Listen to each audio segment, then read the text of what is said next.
Praise the Lord. Ahanba magtada yengbiriba amasung tabiriba ichil inausing ichil lima pabungsing mayam puknamakpu dayanan laisramna thamoidagi nungsiba amasung ikai khumna buchari loinana adomna leiba mafamda adomna chatkadoriba mafamsingda kanbiba mapuna fattabadagi manung matam chadana sienaba thokkadawba leiramba taragasu adomdagi lauthokpiba oirasana adomdagi fattaba punamak lauthokkiba oirasanu aduga adomda sargagi oiba blessing marang kaina haithabiba oisanu adom Jesu Kristabu lausanjaba thajaba amasung thajadaba misaksu oibiramba yai adubu adom thajade haiduna aina haidokcharibasi adomgi natte haiduna khanbiganu adomgi suni maramdi Jesu Kristana shikiba hingatkibado adomgi suni adomgi papsu kokpikhrabani adomna thajaba matamda pap kokchaba punsi haibadu phanggadoribani maramaduna adom tabiu masi dharma hongdokadawba natte masidi ishorna adomda piba ingthabado adomna phangjanabagidamaktani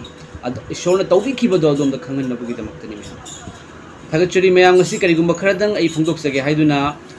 mayamda ngasigi wapaw si semjabani mayam handa kharanigi mamangda manipurdagi pastor ramaga aiga wari sanajakiba sumagi punsida awawa naba kayama mayok naduna matam kuina yum thadokuna leiruraba matung amasung magi punsida chanabagi cheng phawda leitabagi cheng keji ahum khaktang leiri mase loy chaba loraga kari chagadabano khangde haiduna haibirakpa matamdagi gi thamoida Prabhu Jesu Krista ipana fawan birakpadagi aina wazaruda mateng pangnabagi damakta aina khanjaki aigi maikaidagi khoi gi fellowship ki maikaidagi loinana yengbiriba chilna wiche chalsing Prabhu Jesu Krista bu thajaraba singna wajasida mateng pangbiu haiba matamda wajasing kaya na chilna wiche chal kaya na mateng pangbiraki masigi damakta hanna thagachari amasung aikoi gi mateng dagi hariba wajaduna mangonda pesa thajaraba matungda mahakna ingonda WhatsApp ta aigi cheng bora ani leire hai thabirei mayam masi ujabada yamna nungsiba ma phaujai amasung handak tang kun mathoi sida amu aikoi gi fellowship ki maikei dagi mayam ai ozaru da pijagani aikoi gi family da mateng pangjagani mayam haiba nungsiba se aingonda phaujarakpadagi ina semjabani mayam aina tawjariba ishorgi thogalasi adomda kari phaubi bage haibadu chanbiduna comment tawbiramo aingonda call mayam tawrakpagi maramna amasung aina tajaba matamda thamoi sokpa su yawe matamduda ai thantana di ngamdabanina akoi fellowship khaktana di ngamdabanina Jesu Krista bu thajaraba kaya da aina mateng nijabani haiba awaba taraba singi mateng do akoi ma khajitang oiraga sumangonda awaba koknabagi damaktani haiduna amasung mase Holy Bible na akhoida takthokpiba duni mayam madudi furit ani leiba mahak aduna leitaba mangonda piu aduga chanaba leiba mahakna ataiga chaminau haibado awaba taraba singdo aikoina yengduna leiba yade mayam maramdi Christian gi achumba magi meaning se kathokpa mayam ko lausan banate kathokpa mayam maramdi aikoi gi damakta Jesu Krista na phattaba aikoi gi damakta masagi hakchang magi I kathokki aikoi gi damakta ishor da mayam phattaba aikoi gi damakta dharma chenba ipa mahakna phattaba amagumna aduk awaba khangki maramaduna ai phattaba aikoi bu ipa mahakna aikoi bu nungsibibagi mapal na aikoi bu kanbiba taraga di aikoi na su waraba sing lairaba sing maral leiba sing bu kokpiba ngakpiba mateng pangbiba haibase yamna mathau oire ngasi aikoi Christian oiraba matungda taibang panbada leiribase aikoi yum phajaba sanabagi natte aikoi ishorgi nungsiba wahai phungdoknabagini amasung aikoi sargada lan paisinabagini haiba sargada lan paisinbase paisana lupana sanana manina muktana yade mayam hairibase mateng pangbiba nungsibana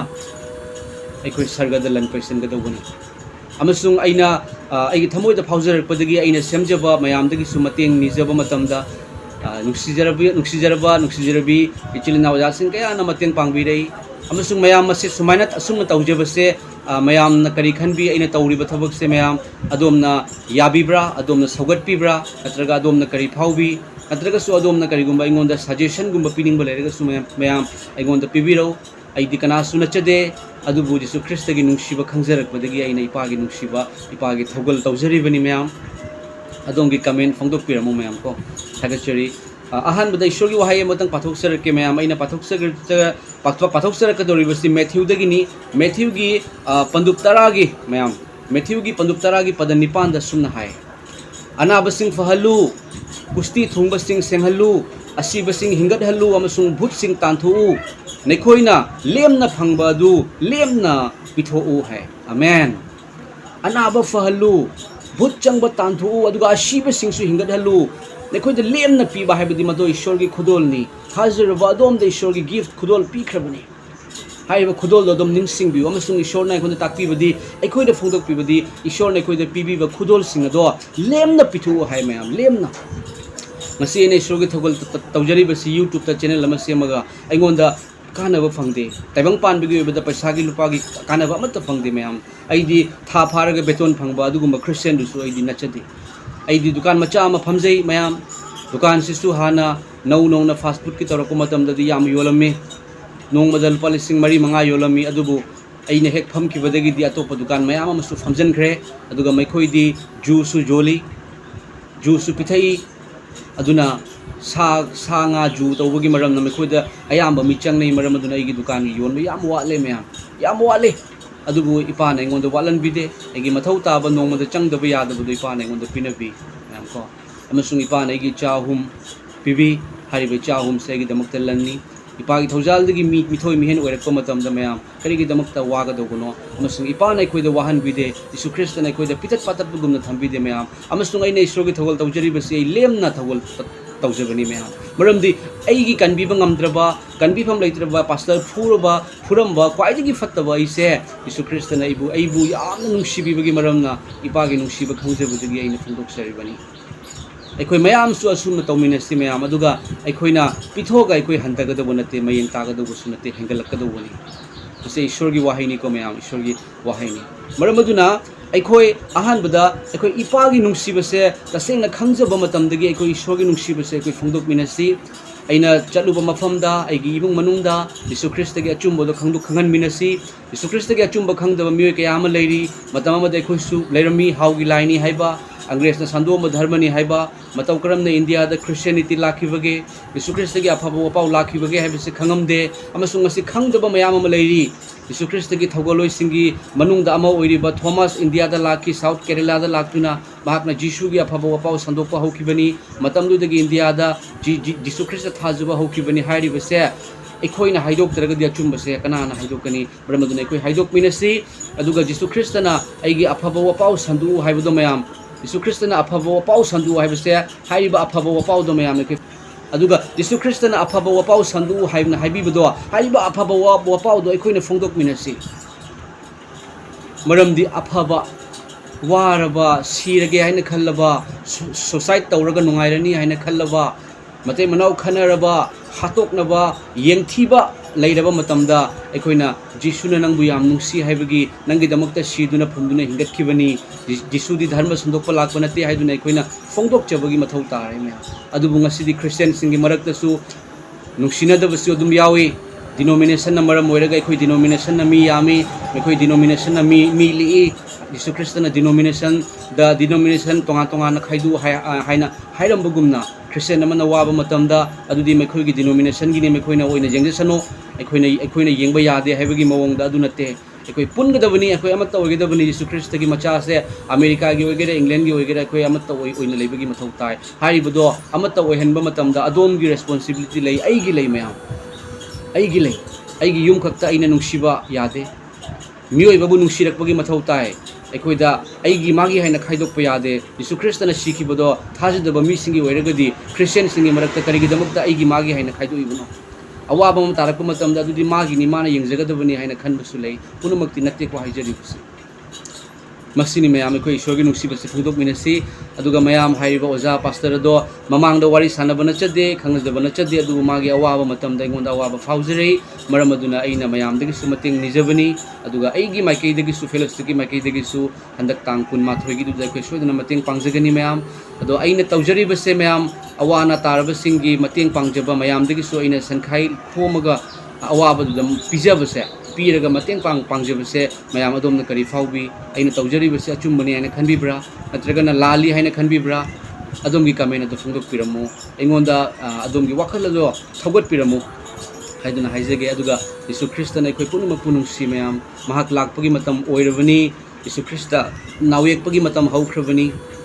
अंगांग पोमदाय मतमदा ममाना नावेकपा हौखिबगुम नावेकपा हौरबा मतुंगदा doctor दा पुसंदुना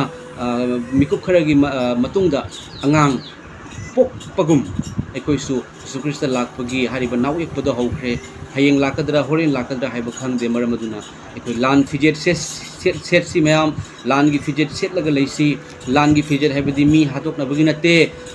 ꯃꯤ ꯍꯥꯠꯅꯤꯡꯕꯒꯤ ꯋꯥꯈꯜ ꯂꯥꯛꯄꯗꯣ ꯑꯩꯈꯣꯏꯗꯒꯤ ꯂꯥꯛꯍꯟꯒꯨꯝꯁꯤ ꯑꯩꯈꯣꯏꯒꯤ ꯊꯃꯣꯏꯗ ꯆꯪꯍꯟꯒꯨꯝꯁꯤ ꯃꯤꯕꯨ ꯀꯣꯛꯄꯤꯕ ꯉꯝꯗꯕꯒꯤ ꯋꯥꯈꯜ ꯂꯥꯛꯄꯗꯣ ꯑꯩꯈꯣꯏꯒꯤ ꯊꯃꯣꯏꯗ ꯆꯪꯍꯟꯒꯨꯝꯁꯤ ꯈ꯭ꯔꯤꯁꯇꯤꯌꯟꯁꯤꯡꯒꯤ ꯃꯔꯛꯇ ꯃꯥꯅ ꯑꯗꯨꯒꯤꯅꯤ ꯑꯩꯅ ꯑꯗꯨꯒꯤꯅꯤ ꯍꯥꯏꯕꯒꯤ ꯋꯥꯈꯜ ꯂꯥꯛꯄꯗꯣ ꯑꯩꯈꯣꯏꯒꯤ ꯊꯃꯣꯏꯗ ꯆꯪꯍꯟꯒꯨꯝꯁꯤ ꯀꯅꯥꯒꯨꯝꯕꯅ ꯑꯗꯣꯝꯗ ꯂꯥꯜꯂꯛꯄ ꯃꯇꯝꯗ ꯀꯣꯛꯄꯤꯕ ꯉꯝꯗꯕꯒꯤ ꯋꯥꯈꯜ ꯆꯪꯍꯟꯒꯨꯝꯁꯤ ꯃꯁꯤꯅꯤ ꯂꯥꯟꯒꯤ ꯐꯤꯖꯦꯠ ꯍꯥꯏꯕꯗꯣ ꯏꯃꯥ ꯂꯩꯕꯥꯛ ꯅꯨꯡꯁꯤꯁꯤ ꯑꯩꯈꯣꯏ ꯈ꯭ꯔꯤꯁꯇꯤꯌꯟ ꯑꯣꯏꯕ ꯇꯥꯔꯒꯗꯤ ꯌꯤꯁꯨ ꯈ꯭ꯔꯤꯁꯇ ꯊꯥꯖꯕ ꯑꯣꯏꯕ ꯇꯥꯔꯒꯗꯤ ꯏꯃꯥ ꯂꯩꯕꯥꯛ ꯌꯥꯝꯅ ꯅꯨꯡꯁꯤꯕꯒꯤ ꯃꯊꯧ ꯇꯥꯔꯦ ꯏꯔꯝꯗꯝ ꯃꯅꯤꯄꯨꯔ ꯌꯥꯝ ꯅꯨꯡꯁꯤꯕꯒꯤ ꯃꯊꯧ ꯇꯥꯔꯦ ꯑꯗꯨꯒ ꯑꯩꯈꯣꯏꯒꯤ ꯃꯩꯇꯩ ꯍꯥꯏꯔꯤꯕ ꯑꯩꯈꯣꯏꯒꯤ ꯏꯅꯥꯠ ꯑꯩꯈꯣꯏꯒꯤ ꯀꯥꯡꯂꯨꯞ ꯑꯁꯦ ꯌꯥꯝꯅ ꯀꯜꯆꯔ ꯑꯁꯦ ꯌꯥꯝꯅ ꯅꯨꯡꯁꯤꯕꯒꯤ ꯃꯊꯧ ꯇꯥꯔꯦ ꯑꯩꯈꯣꯏꯒꯤ ꯂꯩꯕꯥꯛ ꯏꯟꯗꯤꯌꯥꯁꯦ ꯅꯨꯡꯁꯤꯕꯒꯤ ꯃꯊꯧ ꯇꯥꯔꯦ ꯖꯥꯠ ꯄꯨꯝꯅꯃꯛ ꯅꯨꯡꯁꯤꯕꯒꯤ ꯃꯊꯧ ꯇꯥꯔꯦ ꯑꯃꯁꯨꯡ ꯅꯨꯡꯁꯤꯕ ꯂꯩꯕ ꯃꯇꯝꯗ ꯃꯤꯑꯣꯏ ꯄꯨꯝꯅꯃꯛ ꯅꯨꯡꯁꯤꯔꯛꯄ ꯃꯇꯝꯗ ꯂꯥꯟ ꯍꯧꯒꯗ꯭ꯔꯣ ꯃꯌꯥꯝ ꯍꯧꯔꯣꯏꯀꯣ ꯑꯗꯨꯒ ꯌꯤꯁꯨ ꯈ꯭ꯔꯤꯁꯇ ꯃꯍꯥꯛ ꯅꯨꯡꯁꯤꯕꯒꯤ ꯃꯄꯨꯅꯤ ꯊꯋꯥꯏ ꯊꯥꯕ ꯃꯈꯩꯒꯤ ꯑꯩꯈꯣꯏꯕꯨ ꯅꯨꯡꯁꯤꯕ ꯁꯤꯗꯨꯅ ꯐꯨꯝꯗꯨꯅ ꯍꯤꯡꯒꯠꯄ ꯀꯅꯥꯃꯨꯛ ꯌꯥꯎꯕꯒꯦ ꯏꯄꯥ ꯃꯍꯥꯛ ꯉꯥꯛꯇꯅꯤ ꯊꯥꯒꯠꯆꯔꯤ ꯌꯤꯁꯨ ꯈ꯭ꯔꯤꯁꯇꯅ ꯑꯗꯣꯝꯕꯨ ꯁꯣꯛꯄꯤꯕ ꯑꯣꯏꯁꯅꯨ ꯑꯗꯣꯝ ꯈꯪꯗꯕ ꯇꯥꯔꯒꯗꯤ ꯖꯤꯁꯨꯒꯤ ꯃꯔꯝꯗ ꯇꯥꯕꯤꯌꯨ ꯑꯩꯅ ꯐꯣꯡꯗꯣꯛꯆꯔꯤꯕꯁꯤ ꯇꯥꯏꯕꯪ ꯄꯥꯟꯕꯗ ꯃꯄꯨ ꯑꯃꯈꯛ ꯂꯥꯛꯈꯤ ꯃꯍꯥꯛ ꯑꯗꯣꯝꯕꯨ ꯌꯥꯝ ꯅꯨꯡꯁꯤ ꯃꯍꯥꯛꯅ ꯂꯥꯛꯑꯕ ꯃꯇꯨꯡꯗ ꯑꯉꯛꯄ ꯃꯤꯑꯣꯏꯕꯅ ꯇꯧꯕ ꯉꯝꯗꯕ ꯊꯕꯛꯁꯤꯡ ꯃꯍꯥꯛꯅ ꯇꯧꯔꯝꯃꯤ ꯑꯁꯤꯕ ꯍꯤꯡꯒꯠꯍꯜꯂꯝꯃꯤ ꯑꯅꯥꯕ ꯐꯍꯜꯂꯝꯃꯤ ꯑꯗꯨꯕꯨ ꯃꯍꯥꯛ ꯅꯨꯄꯤ ꯀꯣꯏꯅꯈꯤꯗꯦ ꯃꯍꯥꯛ ꯅꯨꯄꯤ ꯊꯤꯈꯤꯗꯦ ꯃꯍꯥꯛ ꯌꯨꯝ ꯐꯖꯕ ꯁꯥꯈꯤꯗꯦ ꯅꯤꯡꯊꯧ ꯃꯍꯥꯛꯅ ꯅꯤꯡꯊꯧꯁꯤꯡꯒꯤꯕꯨ ꯅꯤꯡꯊꯧ ꯏꯄꯥ ꯖꯤꯁꯨꯅ ꯂꯩꯇꯕ ꯑꯃꯒꯨꯝꯅ ꯃꯤꯑꯣꯏꯕꯒꯤ ꯗꯃꯛꯇ ꯃꯐꯝ ꯀꯌꯥꯗ ꯆꯠꯂꯒ ꯑꯅꯥꯕ ꯐꯍꯜꯂꯤ ꯏꯄꯥꯒꯤ ꯅꯨꯡꯁꯤꯕ ꯋꯥꯏ ꯐꯣꯡꯗꯣꯛꯏ ꯍꯥꯏꯔꯤꯕ ꯌꯤꯁꯨ ꯈ꯭ꯔꯤꯁꯇꯗꯣ ꯃꯤꯑꯣꯏꯕꯒꯤꯗꯃꯛꯇꯅꯤ ꯑꯗꯣꯝꯒꯤꯗꯃꯛꯇꯅꯤ ꯍꯥꯏꯗꯨꯅ ꯆꯍꯤ 38 ꯃꯈꯥꯏ ꯁꯨꯕ ꯃꯇꯝꯗ ꯑꯋꯥꯕ ꯑꯅꯥꯕ ꯈꯥꯡꯗꯨꯅ ꯁꯤꯈꯤꯕꯅꯤ ꯑꯗꯨꯕꯨ ꯁꯤꯕꯅ ꯈꯨꯗꯨꯝ ꯆꯟꯕ ꯉꯝꯗꯦ ꯍꯨꯝꯅꯤ ꯁꯨꯕ ꯅꯨꯃꯤꯠꯇ ꯍꯤꯡꯒꯠꯂꯤ ꯉꯁꯤꯁꯨ ꯍꯤꯡꯗꯨꯅ ꯂꯩꯔꯤ ꯏꯁꯣꯔꯒꯤ ꯌꯦꯠꯊꯪꯕ ꯅꯥꯀꯟꯗ ꯐꯝꯈ꯭ꯔꯦ ꯑꯃꯁꯨꯡ ꯊꯋꯥꯏ ꯑꯁꯦꯡꯕ ꯊꯥꯕꯤꯔꯛꯇꯨꯅ ꯑꯩꯕꯨ ꯉꯥꯛꯄꯤ ꯁꯦꯟꯕꯤꯔꯤꯕ ꯊꯥꯖꯔꯕꯁꯤꯡꯕꯨ ꯉꯥꯛꯄꯤ ꯁꯦꯟꯕꯤꯔꯤꯕ ꯑꯗꯨꯒ ꯊꯥꯖꯗꯕ ꯑꯗꯣꯝꯕꯨꯅ ꯀꯟꯕꯤꯔꯒꯦ ꯍꯥꯏꯗꯨꯅ ꯈꯨꯠ ꯇꯤꯡꯊꯣꯛꯏꯕ ꯌꯤꯁꯨ ꯈ꯭ꯔꯤꯁꯇꯅꯤ ꯑꯗꯣꯝ ꯌꯤꯁꯨꯒꯤ ꯋꯥꯍꯩ ꯇꯥꯕꯤꯌꯨ ꯊꯥꯒꯠꯆꯔꯤ ꯑꯃꯁꯨꯡ ꯊꯥꯖꯔꯤꯕ ꯏꯆꯤꯜ ꯏꯅꯥꯎ ꯏꯆꯦꯜꯁꯤꯡꯕꯨ ꯌꯥꯝ ꯊꯥꯒꯠꯆꯔꯤ ꯌꯤꯁꯨ ꯈ꯭ꯔꯤꯁꯇꯅ ꯃꯇꯝ ꯆꯨꯞꯄꯗ ꯑꯩꯈꯣꯏ ꯄꯨꯝꯅꯃꯛꯄꯨ ꯅꯨꯡꯁꯤ ꯍꯦꯟꯅ ꯏꯄꯥꯅ ꯂꯣꯏꯅꯕꯤꯕ ꯑꯣꯏꯁꯅꯨ ꯏꯄꯥꯒꯤ ꯕ꯭ꯂꯦꯁꯤꯡ ꯃꯔꯥꯡ ꯀꯥꯏꯅ ꯍꯩꯊꯕꯤꯕ ꯑꯣꯏꯁꯅꯨ ꯏꯄꯥꯅ ꯑꯩꯈꯣꯏꯗ ꯂꯦꯝꯅ ꯄꯤꯕꯤꯕ ꯈꯨꯗꯣꯜ ꯑꯗꯣ ꯑꯩꯈꯣꯏꯅ ꯂꯦꯝꯅ ꯄꯤꯊꯣꯛꯁꯤ ꯏꯄꯥꯅ ꯂꯦꯝꯅ ꯄꯤꯕꯤꯕ ꯅꯨꯡꯁꯤꯕꯗꯣ ꯑꯩꯈꯣꯏꯅ ꯂꯦꯝꯅ ꯅꯨꯡꯁꯤꯕ ꯄꯤꯊꯣꯛꯁꯤ ꯃꯌꯥꯝ ꯑꯃꯁꯨꯡ ꯅꯨꯡꯁꯤꯕꯗ ꯄꯥꯡꯒꯜ ꯌꯥꯝꯅ ꯀꯟꯕꯅꯤ ꯍꯥꯠꯇꯣꯛꯄꯗꯒꯤ ꯅꯨꯡꯁꯤꯕꯅ ꯍꯦꯟꯅ ꯀꯟꯕꯅꯤ ꯃꯌꯥꯝ ꯅꯨꯡꯁꯤꯕꯅ ꯁꯥꯒꯠꯂꯤ ꯅꯨꯡꯁꯤꯕꯅ ꯁꯦꯝꯒꯠꯂꯤ ꯅꯨꯡꯁꯤꯕꯅ ꯌꯣꯛꯈꯠꯂꯤ ꯍꯥꯠꯇꯣꯛꯄꯅ ꯃꯥꯡꯍꯜꯂꯤ ꯇꯨꯞꯍꯜꯂꯤ ꯑꯃꯁꯨꯡ ꯐꯠꯇꯕ ꯄꯨꯝꯅꯃꯛꯀꯤ ꯃꯐꯝ ꯑꯗꯨ ꯑꯣꯏ ꯃꯔꯝ ꯑꯗꯨꯅ ꯍꯥꯠꯇꯣꯛꯄꯒꯤ ꯃꯍꯨꯠꯇ ꯅꯨꯡꯁꯤꯕꯗ ꯑꯩꯈꯣꯏ ꯆꯪꯃꯤꯟꯅꯁꯤ ꯑꯗꯣꯝ ꯃꯊꯟꯇꯅ ꯉꯝꯃꯣꯏ ꯌꯤꯁꯨ ꯈ꯭ꯔꯤꯁꯇꯅ ꯀꯧꯔꯤ ꯑꯩꯅ ꯑꯩꯈꯣꯏꯕꯨ ꯄꯣꯊꯥꯍꯟꯒꯦ ꯇꯥꯈ꯭ꯔꯕꯁꯤꯡꯕꯨ ꯏꯁꯣꯔꯅ ꯁꯣꯛꯄꯤꯕ ꯑꯣꯏꯁꯅꯨ ꯑꯗꯣꯝꯒꯤ ꯀꯃꯦꯟ ꯐꯣꯡꯗꯣꯛꯄꯤꯔꯝꯃꯨ ꯑꯩꯅ ꯑꯋꯥꯕ ꯇꯥꯔꯕꯁꯤꯡꯒꯤ ꯃꯇꯦꯡ ꯄꯥꯡꯖꯔꯤꯕ ꯃꯌꯥꯝꯗꯒꯤ ꯑꯩꯅ ꯃꯇꯦꯡ ꯂꯧꯔꯒ ꯃꯇꯦꯡ ꯄꯥꯡꯖꯔꯤꯕꯁꯦ ꯑꯗꯣꯝꯅ ꯆꯨꯝꯃꯤ ꯍꯥꯏꯅ ꯈꯟꯕꯤꯕ꯭ꯔꯥ ꯂꯥꯜꯂꯤ ꯍꯥꯏꯅ ꯈꯟꯕꯤꯕ꯭ꯔꯥ ꯇꯧꯈꯣ ꯍꯥꯏꯅ ꯍꯥꯏꯕꯤꯕ꯭ꯔꯥ ꯃꯇꯨꯡꯗ ꯇꯧꯅꯨ ꯍꯥꯏꯅ ꯍꯥꯏꯕꯤꯕ꯭ꯔꯥ ꯑꯗꯣꯝ ꯀꯔꯤ ꯂꯩ ꯐꯣꯡꯗꯣꯛꯄꯤꯔꯝꯃꯨ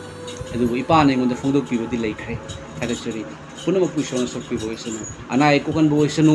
ꯃꯅꯨꯡ ꯃꯇꯝ ꯆꯥꯗꯅ ꯑꯁꯤ ꯑꯅꯥꯕ ꯊꯣꯛꯇꯕ ꯑꯣꯏꯁꯅꯨ ꯑꯩꯒꯤ ꯋꯥꯄꯥꯎ ꯑꯁꯤꯕꯨ ꯇꯥꯕꯤꯔꯤꯕꯁꯤꯡ ꯊꯣꯛꯑꯣꯏ ꯑꯗꯣꯝꯗ ꯈꯟꯅꯕ ꯆꯩꯅꯕ ꯑꯃꯝꯕꯒꯤ ꯁꯩꯇꯥꯟꯒꯤ ꯚꯨꯠ ꯄ꯭ꯔꯦꯠꯀꯤ ꯄꯥꯡꯒꯜ ꯄꯨꯝꯅꯃꯛ ꯃꯥꯡꯈꯤꯕ ꯑꯣꯏꯁꯅꯨ ꯏꯄꯥ ꯖꯤꯁꯨ ꯈ꯭ꯔꯤꯁꯇꯒꯤ ꯃꯤꯡ ꯂꯩꯅ ꯑꯃꯦꯟ